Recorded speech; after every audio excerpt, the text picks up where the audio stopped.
Վերջին օրերում Տերոջը տան լեռը լեռներուն գլխուն վրա պիտի հաստատվի, բլուրներեն վեր պիտի բարձրանա, ժողովուրդները հեղեղի պես անոր պիտի դիմեն, և շատ ազգեր պիտի երթան ու ըսեն. եկեք Եհովային լեռը, Հակոբին Աստծոյն տունը ելլենք, որպեսզի մեզի իր ճամփաները սորվեցնե, որ անոր շավիղներուն մեջ քայլենք, վասնզի օրենքը Սիոնեն ու Տերոջը խոսքը Երուսաղեմեն պիտի հայտնվի, անիկա շատ ժողովուրդներու մեջ դատաստան պիտի ինե, զորավոր ազգերը մինչև հեռավոր տեղերը պիտի հանդիմանե, անոնք իրենց սուրերը խոփեր, իրենց նիզակները յոտոցներ պիտի շինեն, ազգ ազգի վրա սուր պիտի չվերցնե, և ալ պատերազմ պիտի չսորվին, հապա ամեն մարդ իր որդատունկին տակ ու իր թզենիին տակ պիտի նստի,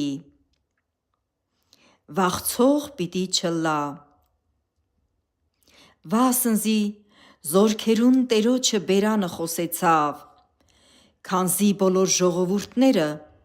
ամեն մեկը իր Աստծոյն անունովը կքայլե,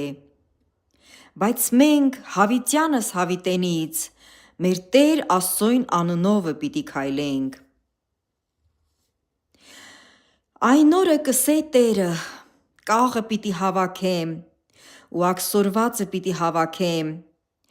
զանիկա ալ որ նեղեցի, կաղը մնացորդ պիտի ինեմ, հեռուն վռնդվածը զորավոր ազգ,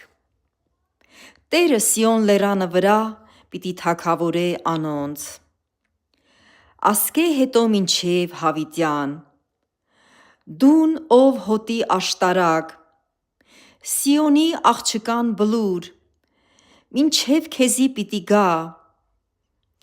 քեզի պիտի հասնի առաջվան իշխանությունը ու թագավորությունը Երուսաղեմին աղջկան, հիմա ինչու բարձրաձայն կպոռաս, միթե քու մեջդ թագավոր չկա, կամ քու խորհրդականդ կորսվեցավ, որ քեզ ծննդկան կնոջ պես ցավ բռնեց, ցավ քաշե, ու ծննդկանի պես երկունքի մեջ եղիր, ով Սիոնի աղջիկ,